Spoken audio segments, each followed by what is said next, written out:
అందరికీ నమస్తే అండి.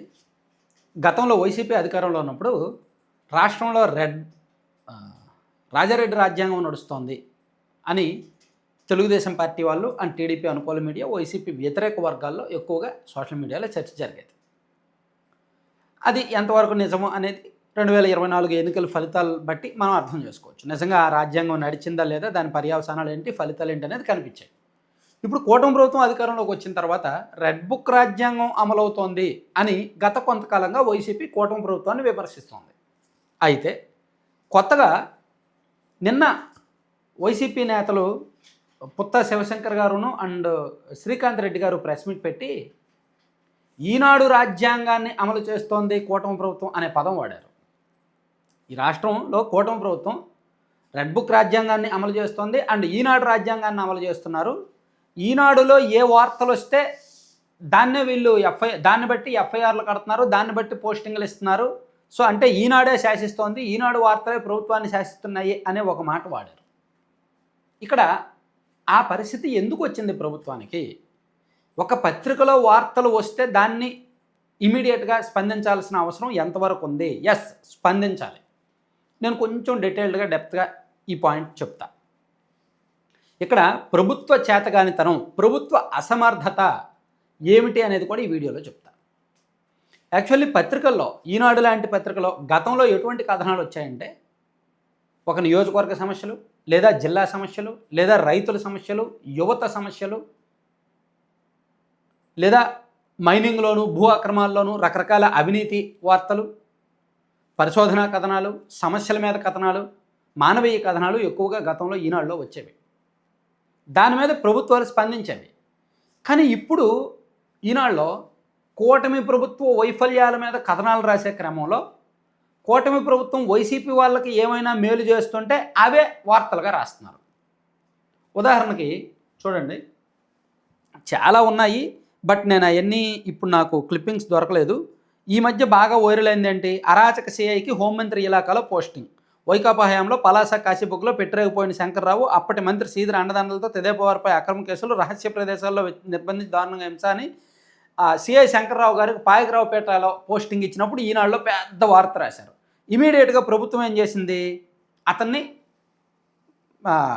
వీఆర్కు బదిలీ చేసింది, పోస్టింగ్ రద్దు చేసింది. అంటే ఈనాడులో వార్త వచ్చే వరకు హోంమంత్రి గారికి తెలీదా? ఈనాడులో వార్త వచ్చే వరకు ఆ పోస్టింగ్ ఇచ్చిన అధికారులకు తెలీదా? ఈనాడులో వార్త వచ్చే వరకు కూటమి ప్రభుత్వానికి తెలీదా? ఈనాడులో వార్త వచ్చిన వెంటనే పోస్టింగ్ రద్దు చేస్తారు. అంటే అసలు అలాంటప్పుడు పోస్టింగ్ ఎందుకు ఇవ్వాలి? ఒక వ్యక్తికి పోస్టింగ్ ఇచ్చినప్పుడు పూర్వపరాలు పరిశీలించే ఇవ్వాలిగా. పత్రికల్లో వార్తలు వచ్చినా సమర్థించుకునేలా ఉండాలిగా. కానీ అది ప్రభుత్వ అసమర్థత. అలాగే తీతిదే ఐటీ విభాగం జనరల్ మేనేజర్ వైకాపా సామాజిక మాధ్యమ కార్యకర్తే మురళీ సందీప్ రెడ్డి నియామకంలో అక్రమాలు అని చెప్పి వైసీపీ హయాంలో సోషల్ మీడియాలో కీలకంగా వ్యవహరించిన వ్యక్తి టీటీడీలో పోస్టింగ్ పొందారు. ఇప్పటికీ కూడా అదే పోస్టింగ్లో కొనసాగుతున్నారని ఈనాడులో ఒక 2 నెలల కిందట ఒక వార్త వచ్చింది. దాని మీద ప్రభుత్వం రియాక్ట్ అయింది, అతని మీద విచారణ జరిపిస్తోంది. అలాగే అప్పుడెప్పుడో కూటమి ప్రభుత్వం అధికారంలోకి వచ్చిన 6 నెలల్లో, అంటే 2025 జనవరిలో ఈనాడులో ఒక వార్త వచ్చింది. జగన్ చిన్నాన్నకు లీజుల పరంపర, మల్లికార్జున రెడ్డి భార్య పియ్యాల పేరిట 3 క్వార్జీల మంజూరు, మరొకటి కట్టబెట్టేందుకు రంగం సిద్ధం. ఇవన్నీ కూటమి ప్రభుత్వం వచ్చాకని ఒక వార్త రాశారు. ఇమీడియట్గా ఈ వార్త వచ్చిన 2 రోజుల్లోనే అతనికి ఇచ్చిన లీజులను రద్దు చేసింది ప్రభుత్వం. తెలుసా? అంటే ఇక్కడ చాలా విషయాల్లో, నాకు ఇప్పుడు గుర్తున్నాయి నేను చెప్తున్నాను, కానీ పోస్టింగ్ల విషయాల్లో, కాంట్రాక్టుల విషయాల్లో, చాలా అంశాల్లో వైసీపీ వాళ్ళకి ఎక్కడైనా మేలు జరుగుతుంటే, లబ్ధి జరుగుతుంటే ఈనాడులో వార్తలు వస్తున్నాయి, ఇమీడియట్గా ప్రభుత్వం స్పందిస్తోంది. ఇక్కడ నా ప్రశ్న ఏంటంటే, ఈనాడు వ్యవస్థ కంటే ప్రభుత్వ వ్యవస్థ పెద్దదేగా? పెద్ద కదా. ప్రభుత్వానికి ఇంటెలిజెన్స్ ఉంటుంది, బలమైన ఇంటెలిజెన్స్ ఉంటుంది, ఒక పెద్ద నెట్వర్క్ ఉంటుంది, రకరకాల సంస్థలు ఉంటాయి. సో అధికార పార్టీ కార్యకర్తలు ఉంటారు, రాజకీయంగా చూసినా గవర్నమెంట్ పరంగా చూసినా పెద్ద పెద్ద వ్యవస్థలు ఉంటాయి. సో అటువంటిది ఎవరికైనా పోస్టింగ్ ఇచ్చినప్పుడు, ఎవరికైనా కాంట్రాక్ట్లు ఇచ్చినప్పుడు, ఎవరికైనా మైనింగ్లు ఇచ్చినప్పుడు ఎందుకు పారదర్శకత ఉండట్లేదు? ఎందుకు పేపర్లో వార్తలు వస్తే వెనకడుగు వేస్తున్నారు? అసలు మైనింగ్ ఇవ్వడం ఎందుకు, తర్వాత రద్దు చేయడం ఎందుకు? పోస్టింగ్ ఇవ్వడం ఎందుకు, తర్వాత రద్దు చేయడం ఎందుకు?